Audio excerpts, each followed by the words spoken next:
গুমের জন্য শেখ হাসিনা সরাসরি দায়ী অভিযোগ মির্জা ফখরুলের, বললেন সব সময় ভুক্তভোগীদের পাশে থাকবে বিএনপি। চট্টগ্রামে ব্যবসায়ীদের সঙ্গে পাকিস্তানি বাণিজ্য মন্ত্রীর বৈঠক, দুদেশের মধ্যে আমদানি রপ্তানি নিয়ে আলোচনা।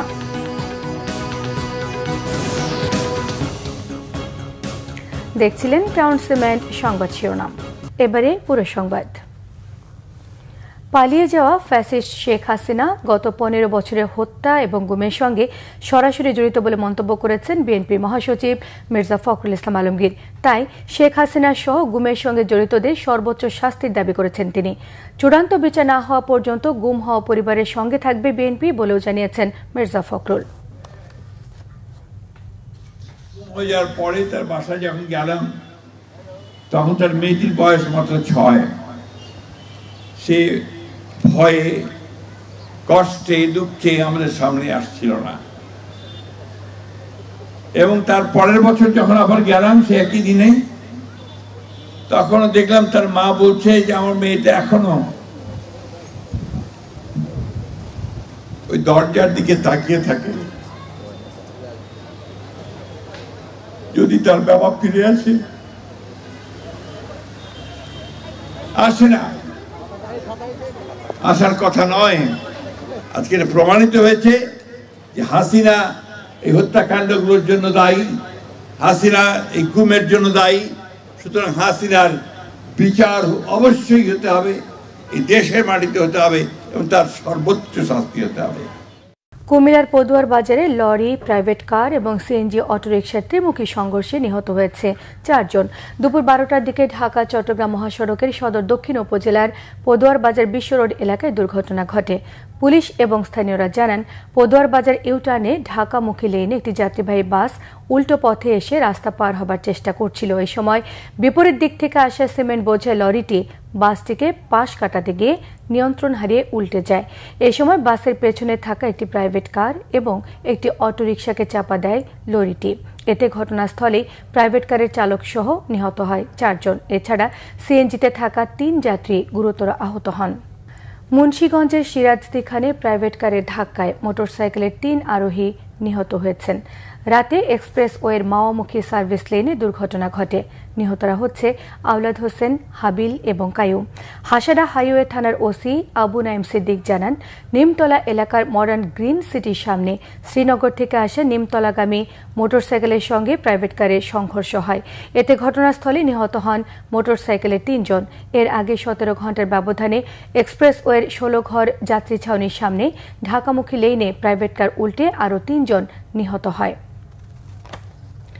ঠিকাদারের গাফিলতি এবং অনিয়মের কারণে নির্ধারিত সময়েও শেষ হয়নি টাঙ্গাইলের দেলদুয়ার, লাউহাটি, সাটুরিয়া আঞ্চলিক মহাসড়কের কাজ। স্থানীয়দের অভিযোগ, প্রায় 3 বছরও কাজ শেষ না হওয়ায় ভোগান্তি বেড়েছে। টাঙ্গাইল প্রতিনিধি আতাউর রহমান আজাদের তথ্য ছবি নিয়ে থাকছে ডেস্ক রিপোর্ট। ঢাকা টাঙ্গাইল মহাসড়কের যানজট এড়াতে টাঙ্গাইল কালামপুরের এই সড়কটি ব্যবহার করেন চালক ও যাত্রীরা। কিছুটা সরু আর খানাখন্দে ভরা সড়কটিকে আঞ্চলিক মহাসড়কে উন্নতি করতে প্রকল্পের কাজ দেওয়া হয় 2টি ঠিকাদারি প্রতিষ্ঠানকে। 5টি প্যাকেজে 2024 সালে 30 জুন কাজ শেষ করার কথা থাকলেও ভূমি অধিগ্রহণ জটিলতায় প্রকল্পের মেয়াদ বাড়ানো হয় 2026 সালের জুন পর্যন্ত। তবে আওয়ামী লীগ সরকারের পতনের পর স্থবির হয়ে পড়ে প্রকল্পের কাজ। পাথর বিচার রাখছে, পাথরগুলো সরে যাচ্ছে, পাথরগুলো কাজ লাগতেছে না। অবস্থা খুবই খারাপ, আমাদের গাড়ির টায়ারগুলো অনেক ক্ষতি হচ্ছে। এতে 12টা কালভার্ট আছে, ব্রিজ আছে, এরা ব্রিজগুলোও কাজ আংশিক করে রেখে রডগুলো জঙ্গাইসা নষ্ট হয়ে যাইতেছে। আবার এই অবস্থায় তারা কি করবে, এই জঙ্গালা রটের উপরে আবার তারা সংস্কার করবে, তো এই ব্রিজগুলো তো আবার অচিরে ধসে পড়ে যাবে। মেরামত না হয় সামান্য বৃষ্টিতে জলাবদ্ধতার সৃষ্টি হয় এই সড়কে। গত 2 বছর ধরে ভেঙে খারাপ করে রাখছে, রাস্তার কোনো কাজ করে না, খোয়া বালু ফালিয়ে রাখছে। অনেক সময় দেখা যায় পড়েও যায় গাড়ি নিয়ে, কিন্তু তা বাদও রাস্তাগুলো ভালো করতেছে না। আগের যে কন্ট্রাক্টর ছিল তারা পলাতক, জন্য কাজ করতো। এই রাস্তার মেয়াদটা শেষ হয়েছে 2024 সালে, কিন্তু এখন বর্তমান 2025 সালের হলো 7 নাম্বার মাস চলতেছে। আমরা এত ভোগান্তিতে আছি যা বলার মতো না। কাজ শেষ করতে ঠিকাদারি প্রতিষ্ঠানের গাফলতি রয়েছে বলে জানান এই কর্মকর্তা। প্যাকেজ 1 এবং 2 এর কার্যাদেশের মেয়াদ ইতিমধ্যে শেষ হয়ে গেছে। ঠিকাদার দীর্ঘদিন কাজটি বন্ধ রাখায় ঊর্ধ্বতন কর্তৃপক্ষ উক্ত প্যাকেজ দুটির কন্ট্রাক্ট বাতিল করেছে। আঞ্চলিক মহাসড়কের টাঙ্গাইল অংশে প্রকল্পের ব্যয় ধরা হয় 294,60,33,000 টাকা। সড়কটির কাজ দ্রুত শেষ হবে এমন প্রত্যাশা স্থানীয়দের। Bangla vision news desk. বাণিজ্য উপদেষ্টা শেখ বশিরউদ্দিন বলেছেন, বিভিন্ন দেশের সঙ্গে দ্বিপাক্ষিক সম্পর্ক জোরদার করার চেষ্টা করছে সরকার। শুক্রবার দুপুরে চট্টগ্রাম ওয়ার্ল্ড ট্রেড সেন্টারে বাণিজ্য উপদেষ্টা এবং পাকিস্তানের বাণিজ্য মন্ত্রী জাম কামাল খানের সঙ্গে ব্যবসায়ীদের মতবিনিময় সভায় তিনি এসব কথা বলেন। সভায় চামড়া ও চিনি শিল্প, গার্মেন্টস শিল্প, কৃষি ও খাদ্যপণ্য, ফল আমদানি এবং রপ্তানি নিয়ে আলোচনা করা হয়েছে। অন্যদিকে পাকিস্তানের বাণিজ্য মন্ত্রী জাম কামাল খান বলেছেন, বাংলাদেশের সঙ্গে বাণিজ্য ও বিনিয়োগ সহযোগিতা বাড়াতে চায় পাকিস্তান। সিলেটের নবাগত জেলা প্রশাসক সারোয়ার আলম বলেছেন, পাথর লুটের ঘটনায় জড়িত সবাইকে আইনের আওতায় আনা হবে। দুপুরে মন্ত্রিপরিষদ গঠিত তদন্ত কমিটির সদস্যদের নিয়ে সাদা পাথর এলাকা পরিদর্শনের সময় তিনি এসব কথা বলেন। তিনি আরও বলেন, লুটের সঙ্গে যে দলেরই প্রভাবশালী ব্যক্তি কিংবা প্রশাসনের যত বড় কর্মকর্তা জড়িত থাকুক না কেন, কাউকে ছাড় দেওয়া হবে না। তিনি বলেন, সিলেটের পর্যটন স্পট নিয়ে প্যাকেজ কর্মযজ্ঞ শুরু হবে। এতে করে পর্যটন এলাকায় মানুষের জন্য আকর্ষণ বৃদ্ধি পাবে। সাদা পাথর এলাকা 24 ঘন্টা সিসিটিভির আওতায় আনা হবে। দেশের বিভিন্ন জায়গার আরো কিছু খবর নিয়ে এখন থাকছে ডেস্ক রিপোর্ট। দেশ থেকে চাঁদাবাজি আর লুটপাটের রাজনীতি বন্ধ করতে হলে আনুপাতিক হার বা পিআর পদ্ধতিতে নির্বাচনের বিকল্প নেই বলেছেন জামাতে ইসলামের কেন্দ্রীয় নায়েবে আমির অধ্যাপক মজিবুর রহমান। সকালে রাজশাহী জেলা পরিষদ মিলনায়তনে এক সম্মেলনে প্রধান অতিথির বক্তব্যে তিনি কথা বলেন। পিআর পদ্ধতির নাম করে নির্বাচন পেছানোর ষড়যন্ত্র চলছে বলে অভিযোগ করেছেন বিএনপির কেন্দ্রীয় নির্বাহী কমিটির স্বেচ্ছাসেবক বিষয়ক সম্পাদক মীর শরফত আলী সফু। মুন্সিগঞ্জের শ্রীনগরে স্বেচ্ছাসেবক দলের প্রতিষ্ঠা বার্ষিকীতে যোগ দিয়ে তিনি এই অভিযোগ করেন।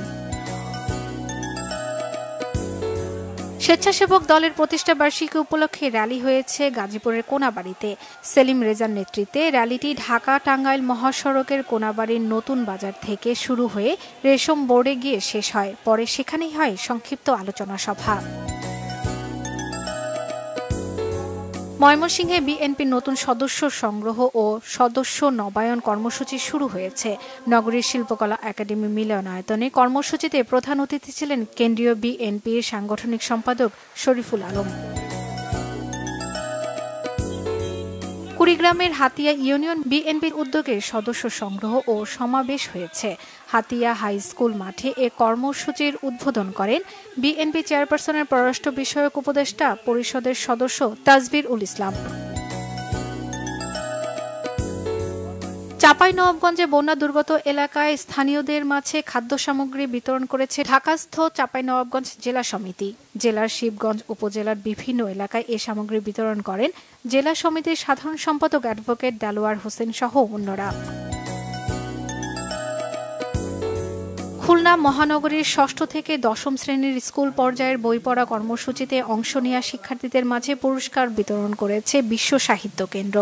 নগরীর প্রায় ৪,০০০ শিক্ষার্থীর মাঝে পুরস্কার বিতরণ করেন অভিনেতা খায়রুল আলম সবুজ সহ অন্যরা।